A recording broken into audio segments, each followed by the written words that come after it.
국민의힘 대선 후보를 정하는 경선이 점점 가까워지고 있는데요. 국민의힘 이준석 대표 연결해서 당내 경선과 여러 현안 짚어보겠습니다.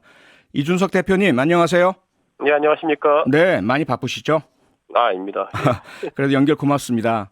예. 경선이 다음 주 금요일이니까 딱 일주일 남았네요.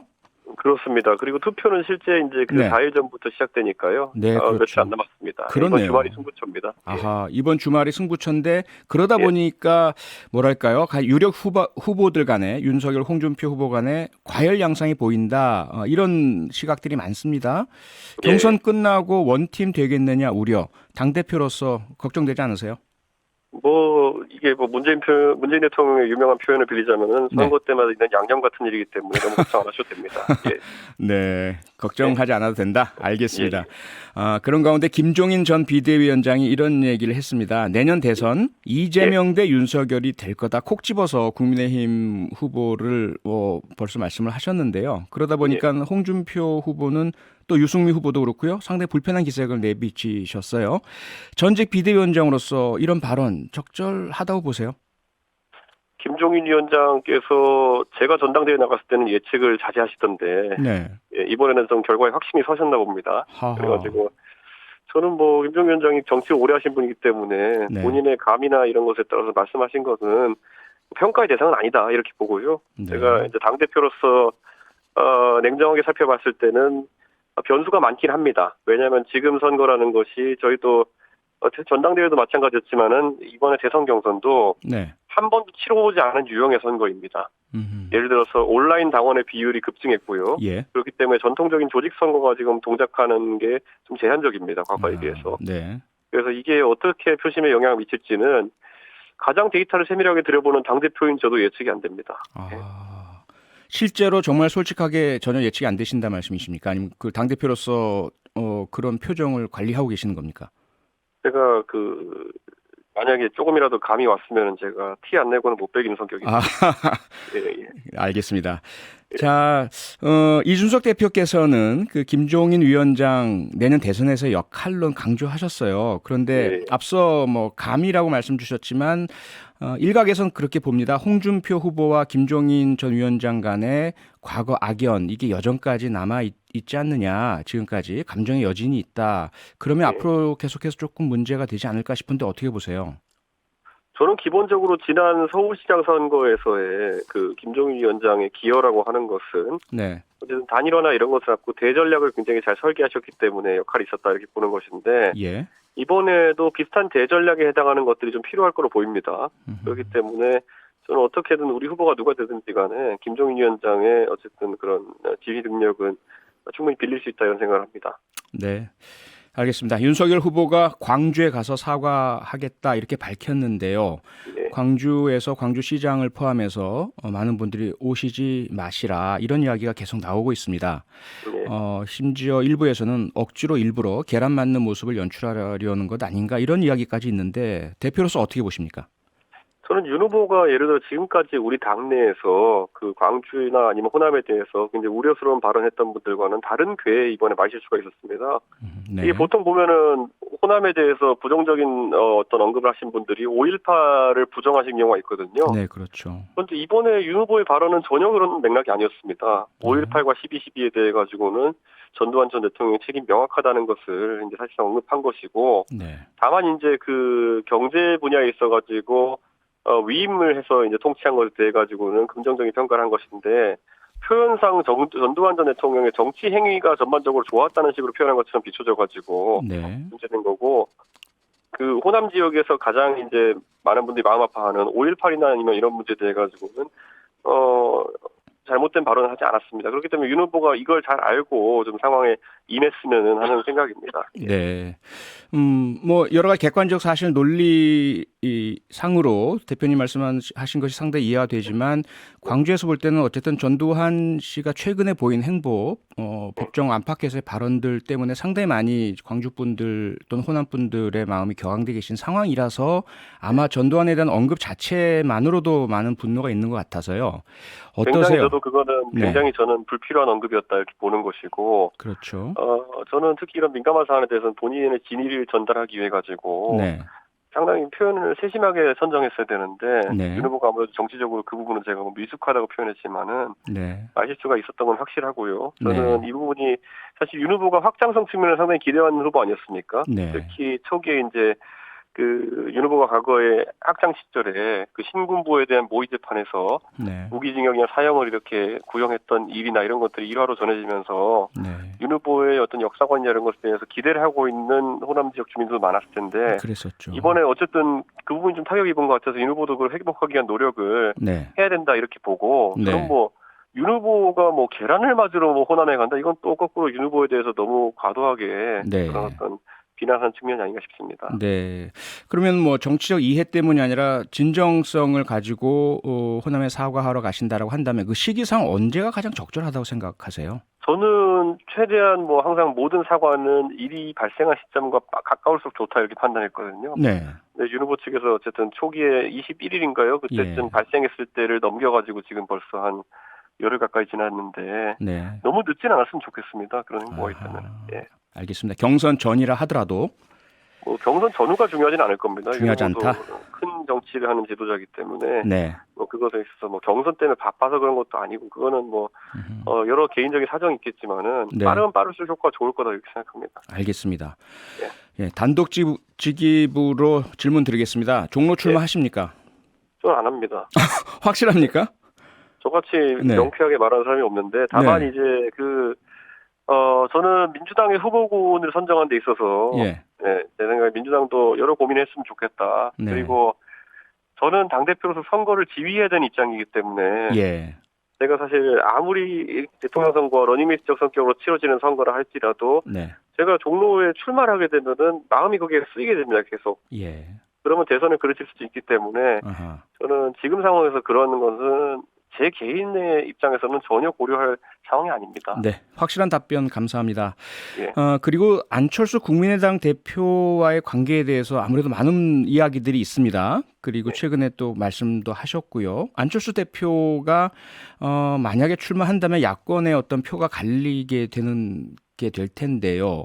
예. 어떻습니까? 현재 안철수 대표의 행보 어떻게 보고 계세요? 그분은 지금 언급해 주시면 좋아할 것 같아가지고요. 아. 저는 그냥 언급을 안 하는 게 최고인 것 같습니다. 그렇습니까? 네. 아니 제가 봤을 때는 예. 출마를 하시려면은 네. 지향점이 뭔지가 명확해야 되거든요. 예. 예를 들어 예전에 제3지대 행보하실 때는 네. 1당과 2당은 다 나쁜 사람들이니까 이제 새 정치하겠다 해서 3당론을 펼치신 거 아닙니까? 네. 그런데 작년 국회의원 선거를 보시면은 사실상 보수정당의 비례위서정당을 자처하셨고요. 아하. 지역구 후보를 출마 안 시키지 않았습니까? 예. 그리고 그 다음에는 이번에 서울시장 선거는 나가시면서 애초에 일성이 야권 단일 후보가 되겠다예요. 네.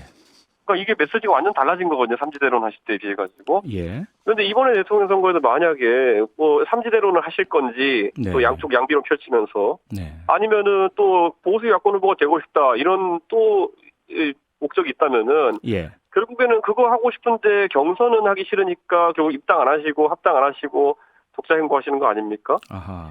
굉장히 그거는 자기중심적 사고고 네. 저는 그런 부분은 충분히 국민들이 알고 있다 이렇게 보기 때문에 예. 빨리 명쾌하게 말씀하셨으면 합니다. 제3지대를 구축하기 위해 나오시는 것인지 네. 그래서 또 양비론 하실 건지 아니면 보수 야권 후보가 되고 싶다 서울시장 때처럼 그렇게 하실 건지 네. 그래서 또 합당을 하기 싫다 뭐 이런 식으로 또 나오실 건지 아하. 합당하라고 아무도 안 했는데 본인이 합당하겠다 하신다면 말을 뒤집으셨잖아요. 네. 그래서 저는 좀 명쾌하게 하셨으면 좋겠습니다. 네. 최근에 하신 말씀을 보면 안철수 대표의 워딩 그대로 옮겨드리면 이번 대선은 놈놈놈이다. 나쁜 놈, 이상한 놈, 추한 놈밖에 보이지 않는다. 이런 상황에서 만약에 출마를 하신다면 말씀하신 것 중에 삼지대론이 될 것 같은데 네. 야권표 분열로 인한 어떤 어려움 괜찮으세요? 저는 안철수 대표께서 놈놈놈을 누굴 지칭하면서 하신 건지 모르겠지만은 네. 국민들의 시각에 따라서는 본인도 나쁘고 이상하고 추할 수 있습니다. 자꾸 아하. 어디다가 제3지대론 또 비슷한 얘기를 하시면서 네. 그게 놈놈놈 같은 소리를 하시는지 저는 그것보다 본인이 야권 단일 후보가 되겠다는 목적인지 아니면 네. 또 양비론 하실 건지 그것만 예스노로 답하시면 됩니다. 이분 절대 예스노로 답 안 하세요. 그게 문제입니다. 제가 네. 그때 합당할 거냐 안 할 거냐 나중에 예스노라고 답하라고 했던 것이 네. 뭐 명쾌한 게 없어요. 그러니까 저는 앞으로도 좀 이런 문제에 대해서는 명쾌하게 네. 저는 답하잖아요. 종로 노라고 하잖아요. 저는. 예, 예. 예. 알겠습니다. 자, 민주당 이재명 후보가 오늘 이어 전 국민 대상 재난지원금 추진하겠다 이렇게 밝혔습니다. 예. 들으셨을 텐데 어떻게 평가하십니까? 저는 이재명 후보도 이제 뭐 경제학 개론을 안 읽었다고 제가 몇 번 비판했는데 예. 개미와 배짱이도 안 읽은 것 같습니다. 개미와 배짱이요. 네네. 예. 그러니까 뭐 1번 플레이어에다 이제 배짱이 역할까지 하려고 하는 것 같은데 네. 저는 이재명 후보가 지금 국민들한테 가장 의심받는 지점은 성남시장 때도 그렇고 경기도지사 할 때도 그렇고 뭔가 소위 세입을 늘리는 행동은 하나도 기억나는 게 없거든요. 네. 보통 세출을 이제 어떻게 쓰느냐에 대해 가지고 본인이 뭐 무상 시리즈 하고 이렇게 하는 이야기만 하시는데 네. 성남시는 불교구 단체라고 해가지고 그 지방 교부금이 없이도 지자체를 운영할 정도로 세수가 충분한 곳입니다. 네. 거기서 이렇게 하던 행동 그대로 국가 행정을 하면은 배짱이보다 더 빨리 거덜납니다. 아하. 그렇기 때문에 예. 저는 뭐 여러 공약 내시기 전에 네. 개미와 배짱이 제가 책 한 권 제가 맞아 나중에 이재명 후보 선대위 차려지면은 사무실로 제가 당일 배송으로 책 보내드리겠습니다. 네네. 그 말씀 조금 더 구체적으로 말씀하신다면 재난지원금 자체가 추가적으로 필요 없으시다 말씀이신지요? 아니면 전 국민 대상이 잘못됐다고 보시는 것인지요? 저는 기본적으로 대권에 예. 나왔으면은 지금 당에 그거는 나중에 가지고 공약에 이제 포함될 수 있는 내용이지만은 네. 본인이 결국 어떤 산업을 일으킬 건가, 어떤 경제 정책을 펼칠 건가 이런 것들이 경제에 있어서 먼저 나와야 되는 거거든요. 아하. 아까 제가 말했던 것처럼 어떻게 세입. 네. 성장 담론이 나오지 않고 아하. 지금 결국 해열제 또는 이런 어떤 표와 직결되는 것들만 이제 관심을 갖고 있는 거거든요. 네.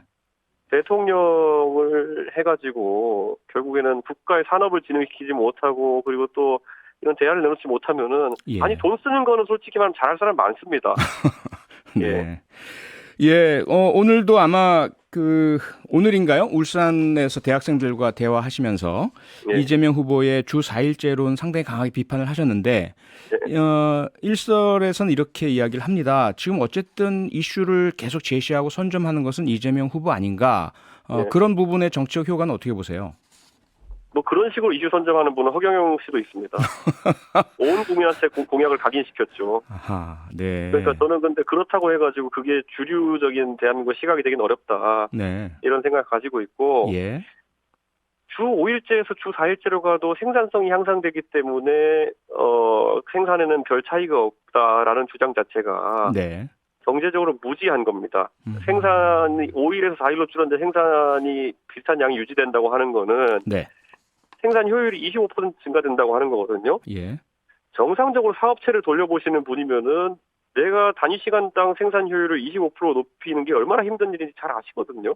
네. 이재명 후보가 종사했던 직업이 변호사 아니면은 시장 이런 거기 때문에 그런 게 가능할지 모르겠지만은 진짜 생산 업종에 근무하는 분들, 네. 2차 산업에 근무하는 분들이 무슨 수로 단기간에 25%씩 생산 효율을 올릴 수 있겠습니까? 아하. 그러니까 이거는 만약에 지금 당장 이 택시 운전하시면서 이 말씀 들으시는 분 있으면 택시를 어떻게 운전하면 25% 매출이 늘어납니까? 단위 시간당? 네. 불가능한 얘기를 그냥 되는 대로 하고 있는 겁니다. 근데 이런 식으로 하는 게 성남시 단위 정도에서는 말이 되는 얘기였을지 모르겠지만은 네.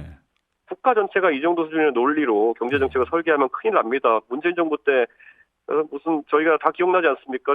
최저임금을 올리면은 따라서 무슨 소비가 활성화되고 사이클이 생겨가지고 그 경제학자를 다 웃었거든요. 네. 근데 이상한 통계나 이상한 학자들 얘기 듣고 와가지고 결국에는 합리화하더니만 이렇게 됐습니다. 저는 이재명 후보가 그 문재인 정부 2 리메이크 버전이 되지 않길 기대합니다. 네. 마지막으로요. 오늘 여성가족부 폐지 공약 내겠다 이렇게 말씀하셨어요? 이거 설명 좀 해주시죠. 저는 이거는 누차 얘기했던 것이고요. 네. 당장 정부 조직법이라고 하는 것은 저희 후보가 결정되면 후보가 이제 저랑 상의해야 되는 부분인데 예.